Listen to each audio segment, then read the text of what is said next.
Buenos días, mis hermanos. Los saludo en nombre del Señor, dándole la bienvenida un domingo más a este estudio dominical por estos medios sociales que Dios ha dispuesto para nuestra bendición y poder congregarnos en nuestros hogares en este estudio que es de enseñanza de la Santa Palabra. Así que a todos los hermanos que se conectan por estos medios, le doy la bienvenida. Sean grandemente bendecidos y que podamos tener dispuesto nuestro corazón a recibir la enseñanza de la Santa Palabra a través de nuestro amado pastor. Los invito a que oremos, mis hermanos, para que Dios nos fortalezca en espíritu y en verdad y que podamos recibir esta enseñanza para fortalecer nuestra fe, nuestra esperanza. Hay un Salvador que está trabajando en nuestras vidas, que es nuestro Señor Jesucristo, y que Él obre en misericordia en nuestras vidas. Oremos a nuestro Señor. Bendito Dios, en nombre de nuestro Salvador, nuestro Señor Jesucristo, en esta mañana que nos congregamos en nuestros hogares para este estudio dominical, elevamos esta humilde oración en súplica, Señor, en el nombre y en los méritos de nuestro Salvador, para que Él tome posesión de nuestras vidas, Señor, de nuestros corazones, toque nuestras molleras, Señor, y abra nuestro entendimiento para recibir esta enseñanza para nuestras vidas, Señor, y podamos fortalecer nuestra fe, nuestra esperanza en Cristo, nuestro Salvador. Él es el único camino que tenemos, es la luz de este mundo. Y tú puedas bendecir a todos los hermanos que se conectan, a nuestro amado pastor, a aquellos hermanos, Señor, que no tienen este medio para conectarse, que esta palabra llegue de alguna manera, Señor, a ellos, y que todo aquel que te necesita, Señor, sea grandemente bendecido, sobre todo nuestros ancianos, nuestros enfermos, nuestros niños, Señor, aquellos que están desvalidos, Señor. Ten misericordia de ellos, Señor. Acuerda de todo aquel que te necesita, Señor, porque el alimento de tu palabra, Señor, es nuestra fortaleza en nuestro espíritu, Señor. Y así, Señor, poder recibir en nuestra vida, Señor, esa constante alimentación, Señor, que es tu santa palabra, Señor. Bendice, Señor, a nuestro hermano Esteban, que está en los medios de comunicación, que él es el que coordina y hace posible esta transmisión. Que Dios lo bendiga grandemente y bendiga a todos estos medios, Señor, para que todo salga bien, para honrarte, glorificarte, Señor, para dar testimonio, Señor, de que somos tus hijos, que estamos reunidos, Señor, para poder, Señor, aprender de tu santa palabra, Señor. Gracias, Señor, te damos. Solamente pedirte, Señor, que tenga la misericordia de cada hermano que está conectado, recibe este alimento espiritual en sus vidas para fortalecer su fe, su esperanza y la salvación en Cristo, nuestro Salvador. Todo lo pedimos, lo suplicamos en el nombre santísimo de nuestro Salvador, que es nuestro Señor Jesucristo. Amén. Mi pastor. Muy buenos días, mi hermano Ricardo, hermano Esteban, buenos días. Saludamos cordialmente a todos nuestros hermanos, a cada una de nuestras hermanas, y damos gracias al Señor porque nos permite el Señor reunirnos para estudiar su bendita palabra.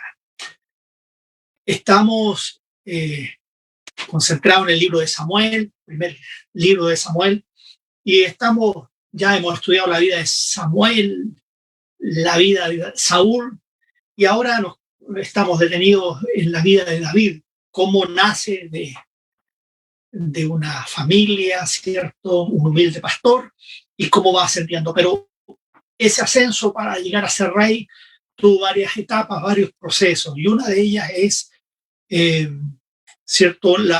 Todos los acontecimientos que tuvo que vivir David como fugitivo, porque era perseguido por Saúl. Eso está relatado del capítulo 21 de 1 Samuel hasta el final del libro, hasta el capítulo 31. Y estudiamos la semana pasada, ¿cierto? La primera huida que hace David es después que Saúl le declara la guerra y lo persigue para matarle, ¿cierto? Abiertamente. Ya no puede soportar quedarse allí, ¿cierto? Y David emprende la huida, sale de la corte del rey, y se va a Nob, que era una ciudad de sacerdotes.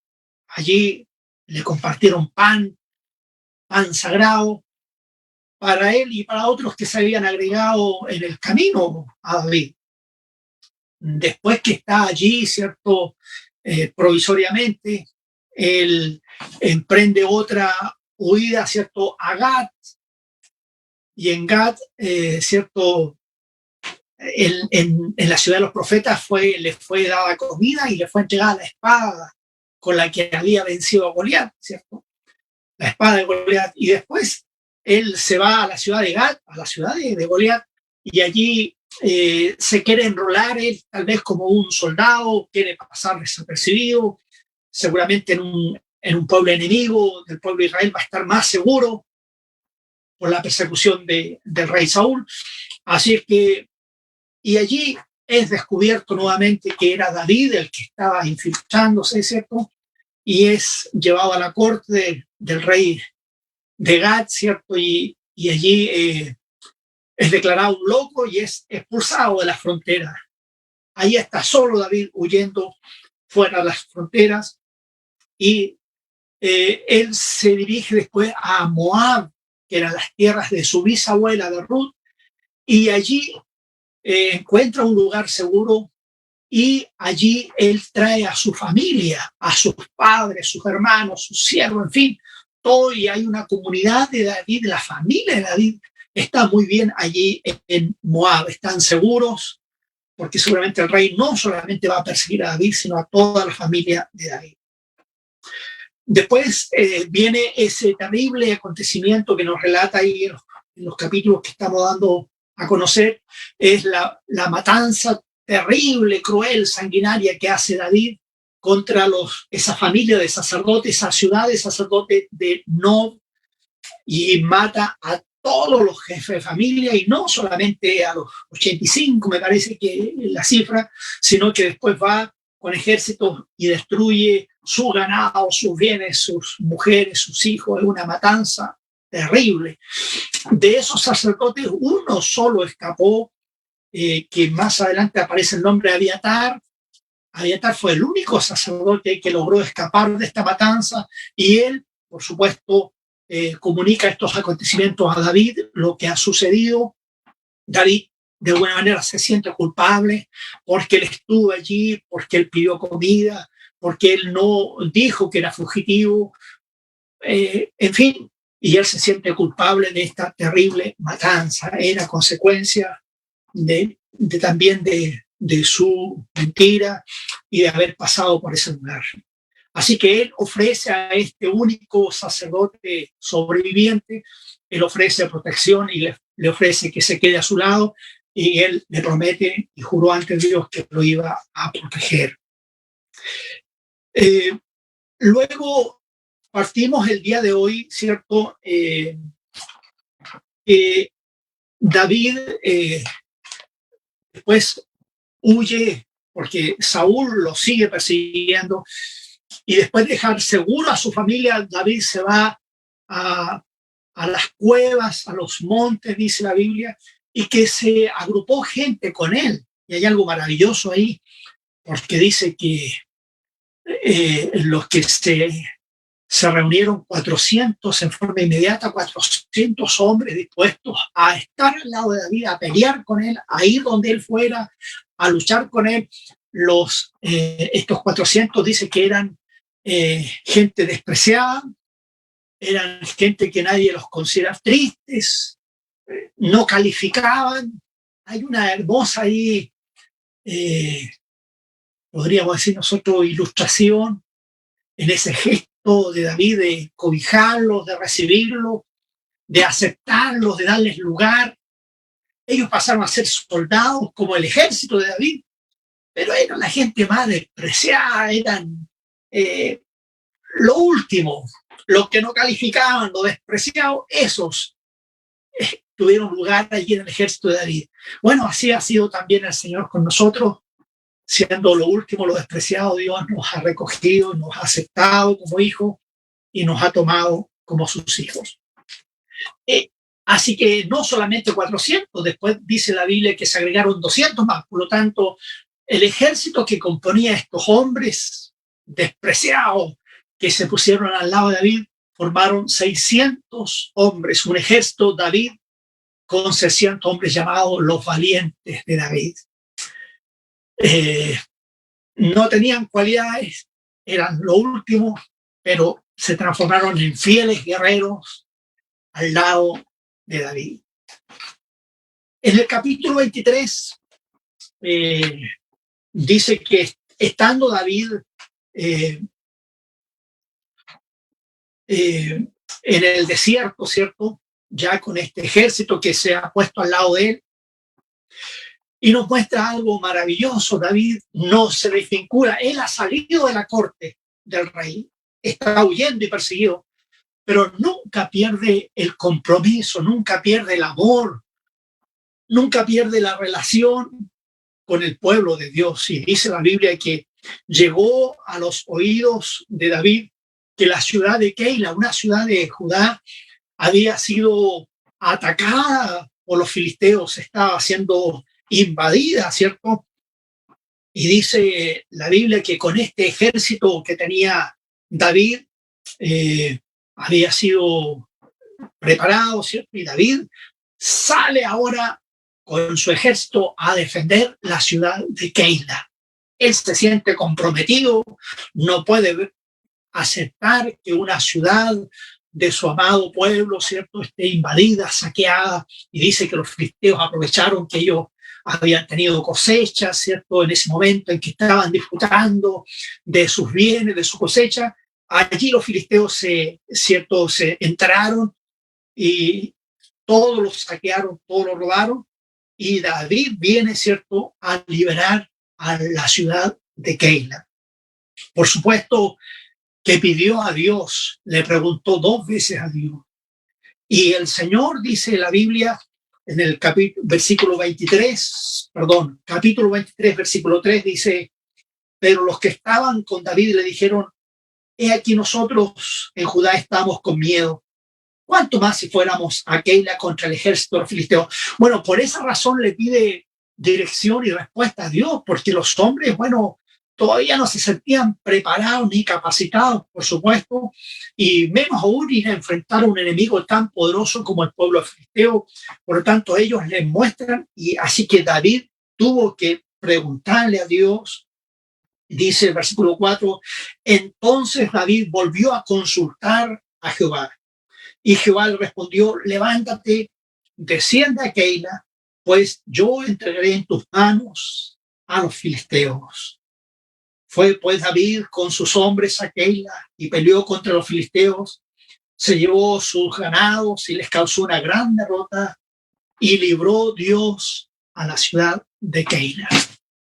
Por supuesto que esto debe haber llamado la atención y de haber causado, ¿cierto?, de alguna manera, se corrió la noticia que David había liberado, que estaba allí en Keila, que había defendido al pueblo, seguramente estaba allí, tomó posesión y enfrentó al ejército filisteo, y esta noticia llegó a los oídos del rey Saúl, y Saúl emprende, ¿cierto?, de inmediato dice que envía manos y dice, aquí hay algo importante entender, hermanos. Saúl dijo, bueno, allí estás, David está en territorio, en mi territorio, en territorio de Israel, está dentro de una ciudad de Israel, por lo tanto, Dios lo ha puesto allí. Porque a veces pensamos nosotros que Dios, cuando se abren las puertas, siempre pensamos que es Dios. Bueno, Saúl pensó eso y dijo, claramente es la voluntad de Dios. Versículos 7 y 8. Dado pues aviso a Saúl que David había venido a Keila, entonces dijo Saúl, Dios lo ha entregado en mi mano. Pues se ha encerrado entrando en la ciudad con puertas y cerraduras. Saúl ya había sido desechado por Dios, pero él considera que esta oportunidad que él tiene, saber que Saúl está allí en esa ciudad, que es una oportunidad que él tiene y que él atribuye a que Dios le presenta en las manos de él a David, para ahora él dice que descarga todo su ejército, un tremendo ejército, va a perseguir ahora a David. David se enteró que Saúl venía y dice que le consultó a Dios, y aquí está la intervención del Abiatar, este profeta de Dios, porque siempre acompañó al profeta desde ahora en todas las actividades que tiene que hacer. David le consulta a Dios. Y está el profeta, dice, con su efod, con sus elementos sagrados, y él le pregunta a Dios. Y habían dos interrogantes que tenía David para hacerle a Dios. La primera de ellas, si Saúl vendría a perseguirle ahí a Keila, a esa ciudad. Y la segunda pregunta era si el pueblo lo iba a delatar, lo iba a entregar, o el pueblo lo iba a proteger, sabiendo que era David un libertador. Bueno, la respuesta de Dios vino que Saúl iba a venir a perseguirlo y que el pueblo no lo iba a defender, ni iba a estar con él, sino que lo iban a entregar. Por lo tanto, David con sus 600 hombres escaparon, dice la Biblia, al desierto de Judá, a un área deshabitada y estéril en las zonas montañosas del Mar Muerto. Ahí hay barrancos, cuevas, lugares, y usó el desierto, esas cuevas, como un escudo, David. Cuando viene cierto Saúl con su ejército, allí se escabulle, allí se esconde David, y ese lugar fue un lugar también históricamente, un lugar, siempre fue un lugar de escondite. Más tarde, cuando la Biblia nos relata la destrucción de Jerusalén y el Imperio Romano los persigue y muchos judíos salieron huyendo de Jerusalén, se fueron a estos lugares también desérticos, a estas cuevas, y allí estuvieron escondidos los célotas. Era una agrupación religiosa del pueblo judío. Ellos se escondieron en estos mismos lugares donde se ocultó David, en estos lugares desiertos. Ahora, aquí aparece en el versículo 15 hasta el versículo 18 otro acontecimiento en este mismo capítulo, aparte de esta huida, porque la verdad que la defensa que hizo David en la ciudad de Keila fue Dios el que le respaldó, fue el Señor, estuvo la mano poderosa de Dios y él pudo enfrentar los ejércitos. Así que estaba cobrando valor David, sabiendo que Dios estaba con él, que Dios no le había desamparado. Y ahora viene otro acontecimiento maravilloso también en esta huida que hace David otra vez al desierto.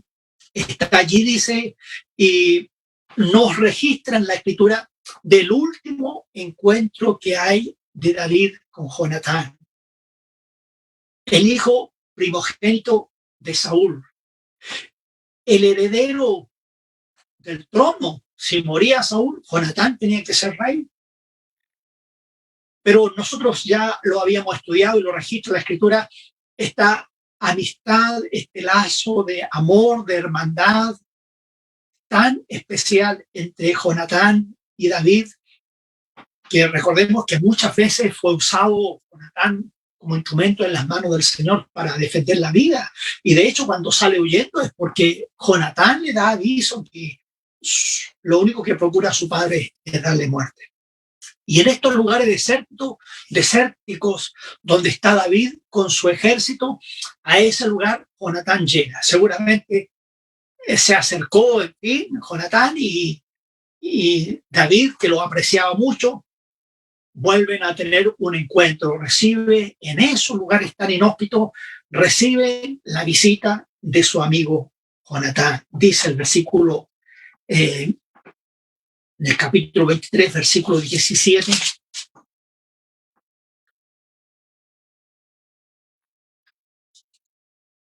Y le dijo, no temas. Bueno, versículo 16. Entonces se levantó Jonatán, hijo de Saúl, y vino a David a Ores, y fortaleció su mano en Dios.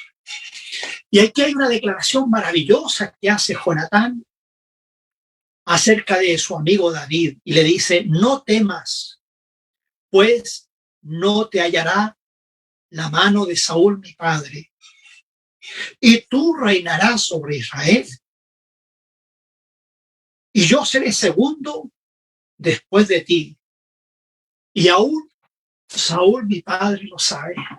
Mire, hermanos, yo quisiera invitarle a pensar en todo lo que significa porque la Biblia tiene tanta profundidad y por eso necesitamos estudiar el contexto también de los versículos y no leerlos a veces en forma aislada. Si bien es cierto, aislados son hermosos los versículos, pero también tienen su profundidad, su contexto.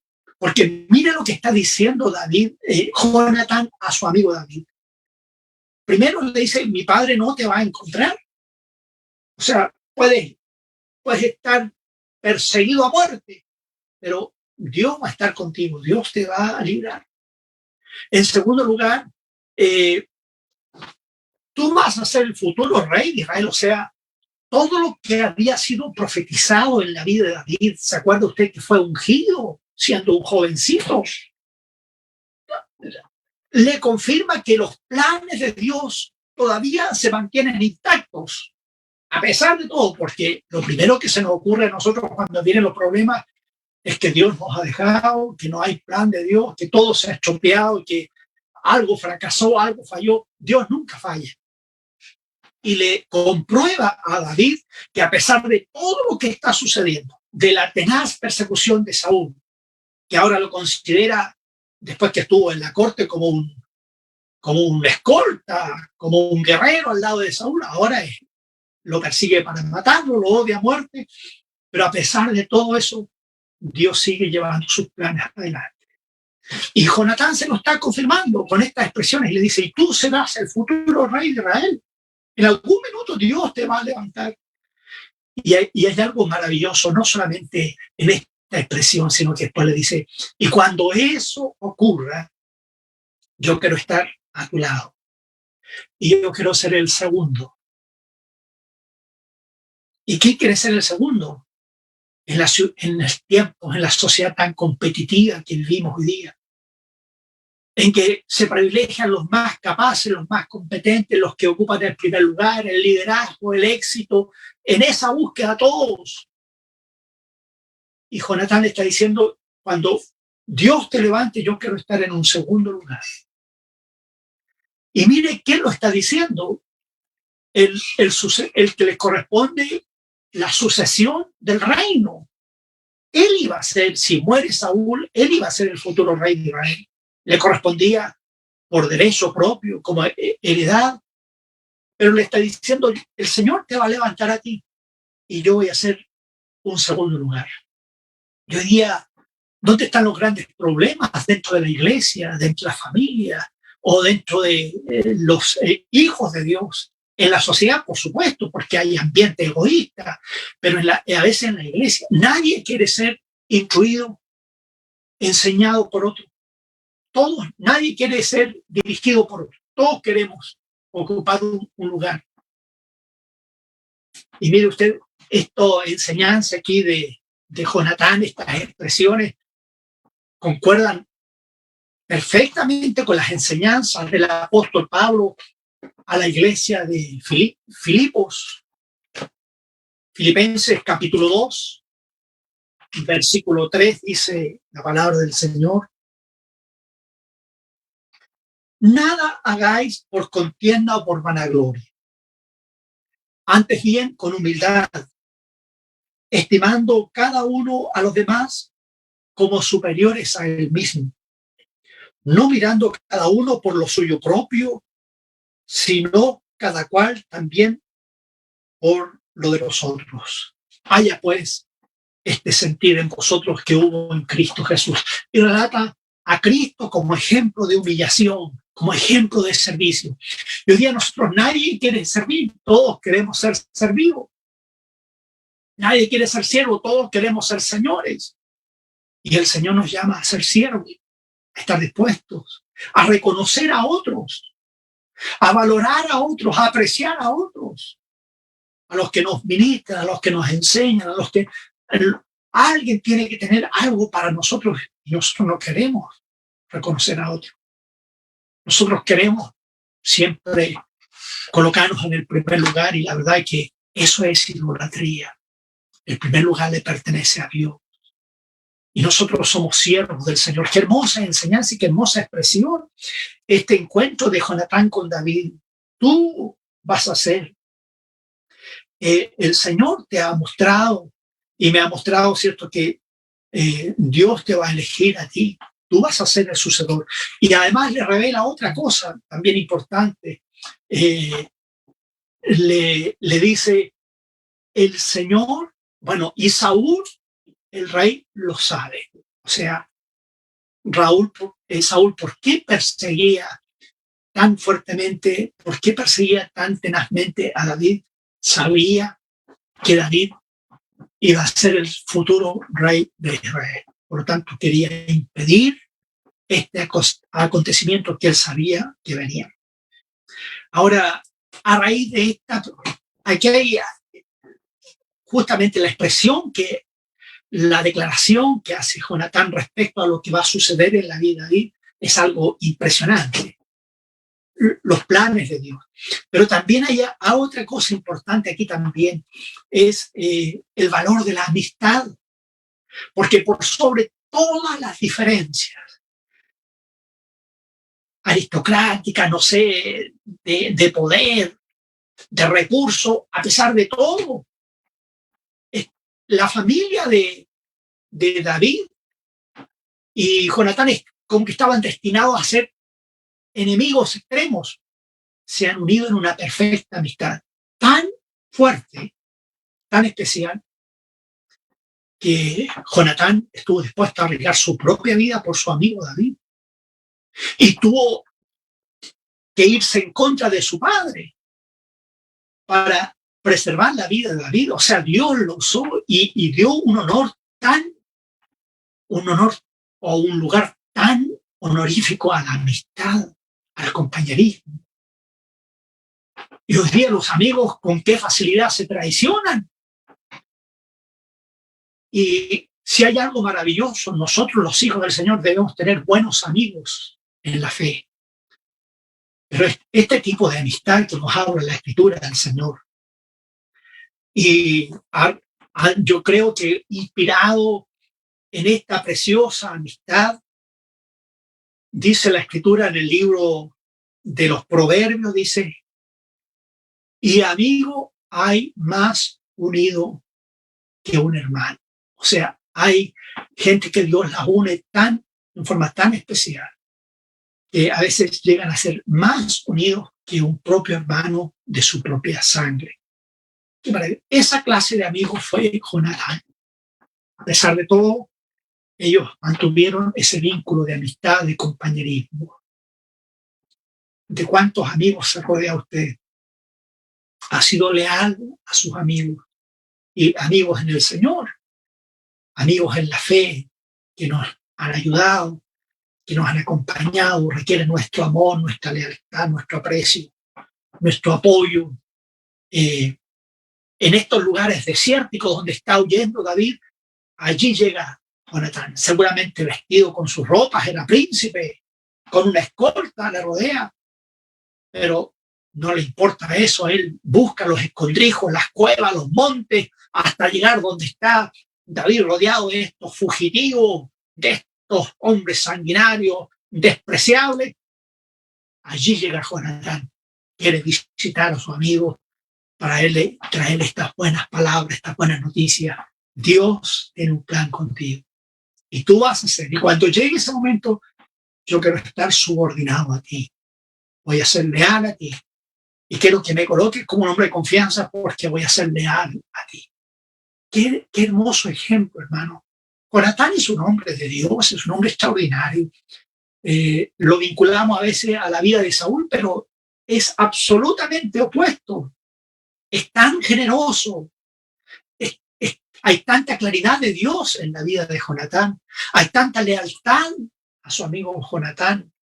Hay tanta visión de Dios para entender los planes del Señor. Hay tanta renuncia para que otros puedan ser ensalzados y nosotros, llenos siempre de egoísmo, no reconocemos a otros, reconozcan a todos como ¿quién quiere ser inferior a otros? Nadie, todos queremos ser superiores a otros. Y Jonatán dice, yo cuando tú ocupes el lugar, yo quiero ocupar un segundo lugar.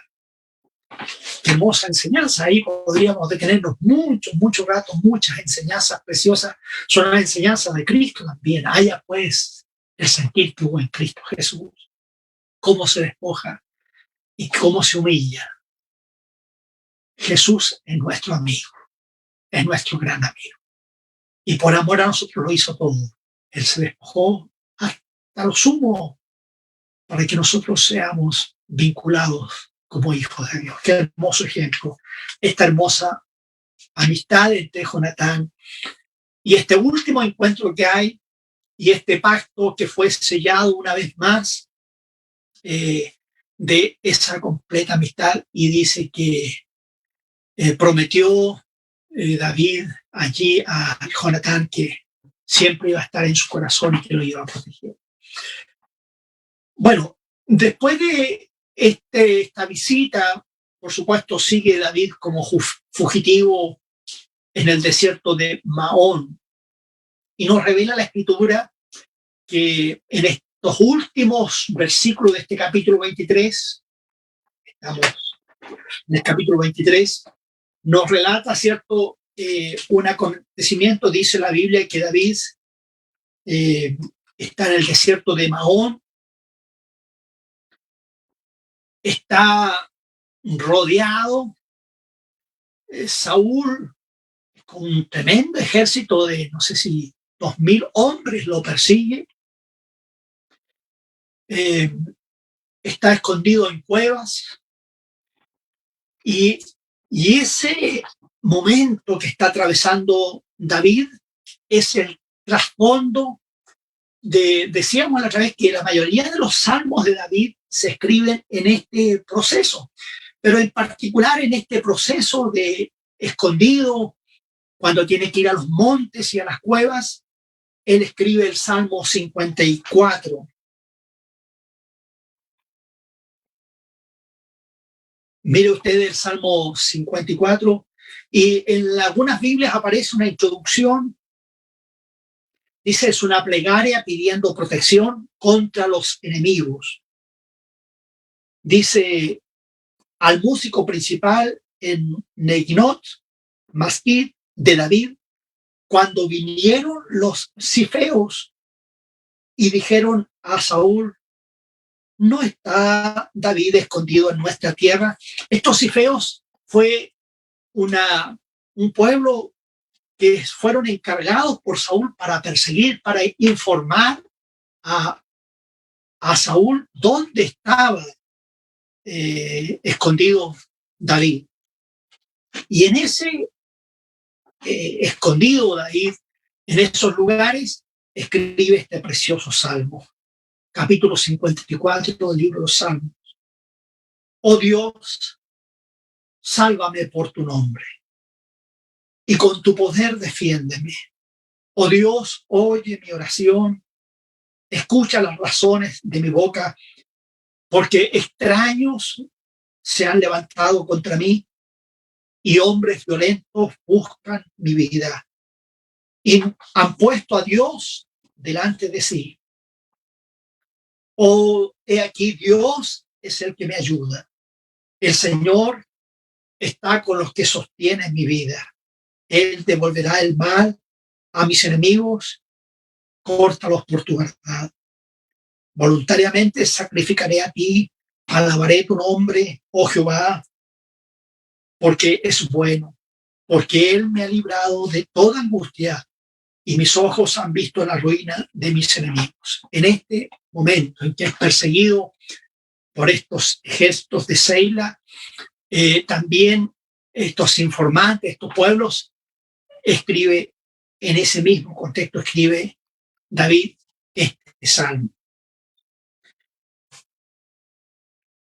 David está siendo rodeado, está siendo informado, Saúl ahora lo persigue, estos cifeos dijeron que le iban a entregar en las manos a Saúl la vida de David.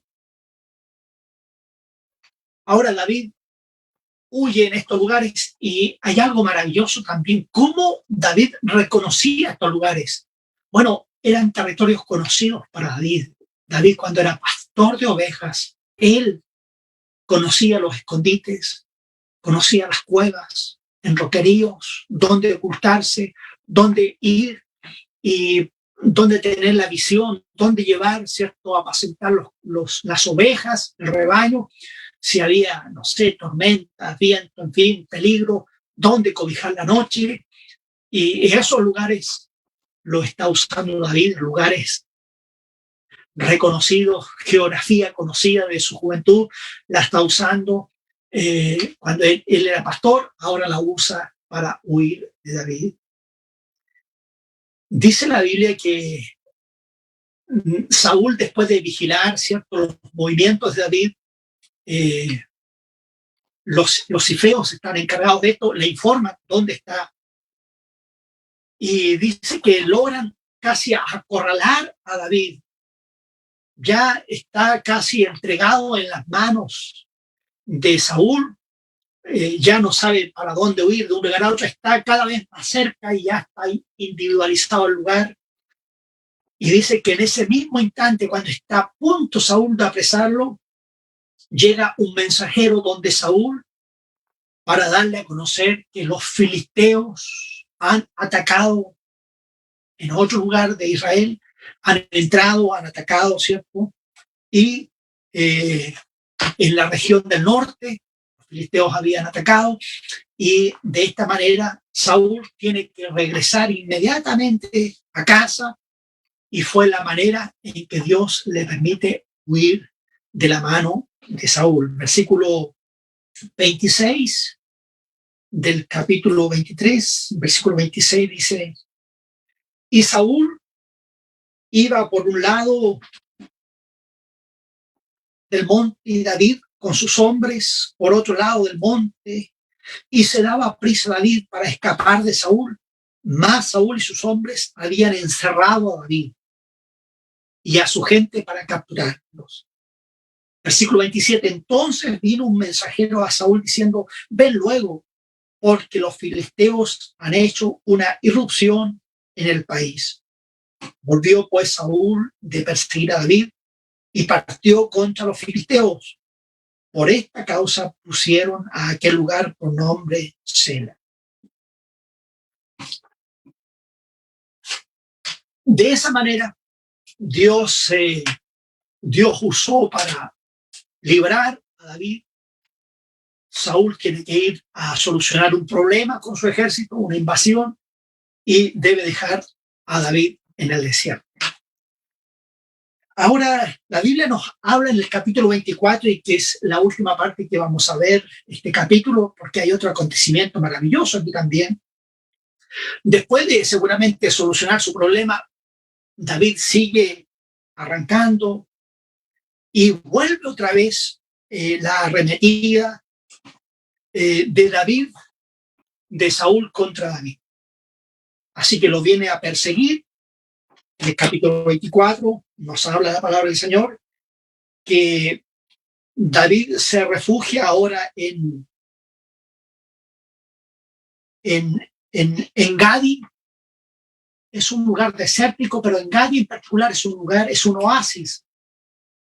Así que en medio de esos roqueríos, tierras áridas, hay viñedos, hay agua, había manantial, y en esos lugares tal vez se confortó, allí estuvo David. En el libro de los Cantares habla de los viñedos de Engadi, de ese oasis. Era algo sorprendente, impresionante ver, cierto, en medio de la aridez del lugar, cierto, esos lugares fértiles. Nosotros tenemos en el norte el Valle de Elqui, es un lugar donde hay un río que corre allí, y alrededor de ese río, en el contorno, viñedos, vegetación, se ve hermoso, y alejados de eso, los cerros áridos, roqueríos, zona realmente casi desértica, ¿cierto? Y esos oasis dan un reflejo de vida, de verdor. En esos lugares se ocultó David. Allí estaba, y, y de un lugar a otro, en las cuevas desérticos, en el desierto rodeado, ¿cierto? En cuevas que proveen escondites para el fugitivo David. Y Saúl viene con su ejército a perseguirle ese lugar, seguramente ha tenido información que está allí, y dice que en un momento en esas cuevas, me imagino cuevas oscuras, con diferentes laberintos por dentro, ¿cierto? Dice que en ese lugar estaba David oculto en una cueva y llega, dice la palabra del Señor, capítulo 24, versículo 3, llegó Saúl y entró a esa cueva. ¿Y a qué entró a esa cueva? Mire, versículo 24, versículo 3.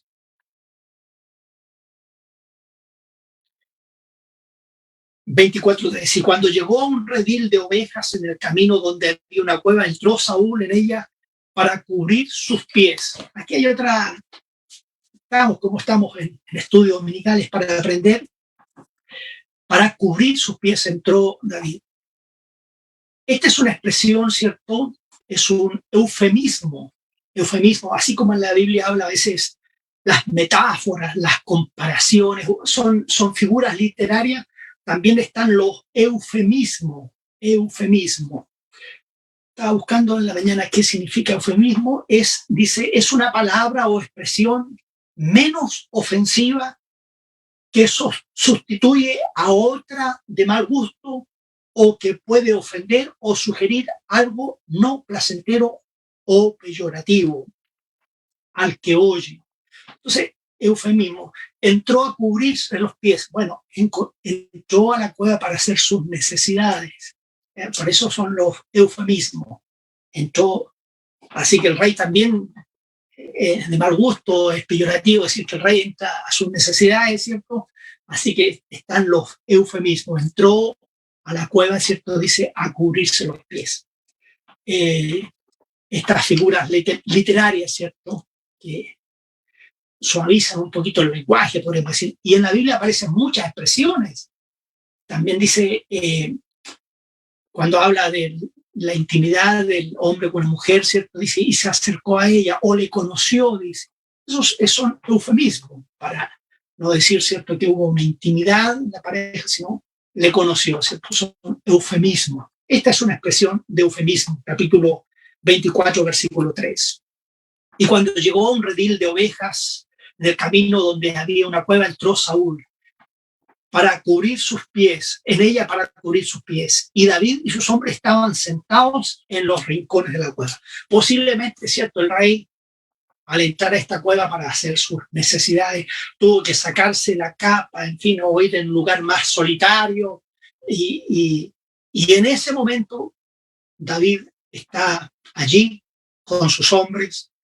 Dice que David fue alentado por sus hombres para que allí cobrara vida, ¿cierto? La vida del rey, lo matara, ¿cierto? Para que lo enfrentara. Y dice que sus hombres le dijeron, aquí te lo ha entregado Dios en tus manos. Versículo 4. Entonces los hombres de David le dijeron, he aquí el día que te dijo Jehová. He aquí que entrego a tu enemigo en tu mano y harás con él como te pareciere. Y se levantó David y calladamente cortó la orilla del manto de Saúl.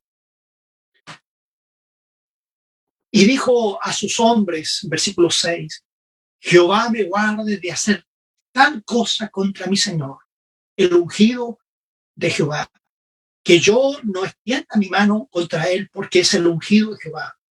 Así reprimió David a sus hombres con palabras y no le permitió que se levantasen contra Saúl. Y Saúl saliendo de la cueva, siguió su camino. Aquí hay algo maravilloso. Él David no iba a ser un usurpador ni el que atentara contra la vida de Saúl. Reconocía que había una investidura, reconocía que aunque Dios le había dado testimonio de que iba a ser el rey, él estaba esperando el momento, pero no iban a ser sus manos las que se iban a manchar, ¿cierto?, con la sangre del rey, sino que había que esperar y sabía que había que esperar un momento. Por lo tanto, aquí hay algo maravilloso en que, como testimonio de este encuentro y que lo tuvo tan cerca, dice que cortó una parte del manto de Saúl y más tarde dice que lo exhibe y le habla a Saúl. Después que salió seguramente Saúl y emprende el ejército, David lo enfrenta y sale y le dice: Saúl, rey, yo te tuve, Dios te puso en mis manos, aquí hay un testimonio. Y había una parte de la túnica del rey cortada y la tenía en su mano David. Por lo tanto, queriendo decir, si te tuve en mis manos, podría haberte dado muerte, pero yo no voy a levantar mi mano contra ti porque tú eres el ungido. Hay una unción de ti, eres el rey de Israel, voy a reconocerte como rey hasta que Dios diga lo contrario. Hay algo ahí, hermanos, en esta expresión, algo maravilloso. Y además, David dice, y yo no sé por qué me persigues, si yo soy inofensivo. Revisemos el versículo 14, dice: ¿tras quién ha salido el rey de Israel?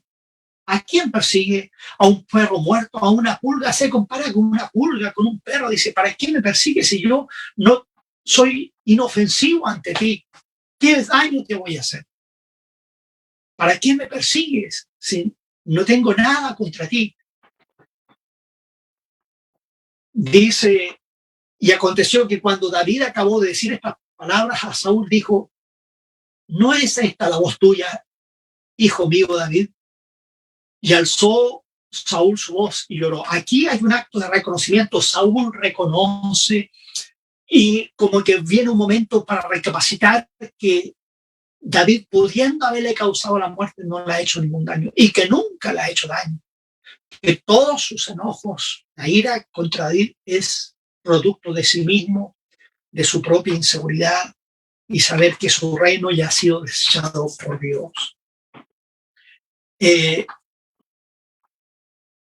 David le dice, yo no soy un enemigo, yo no soy un enemigo o alguien para preocuparte.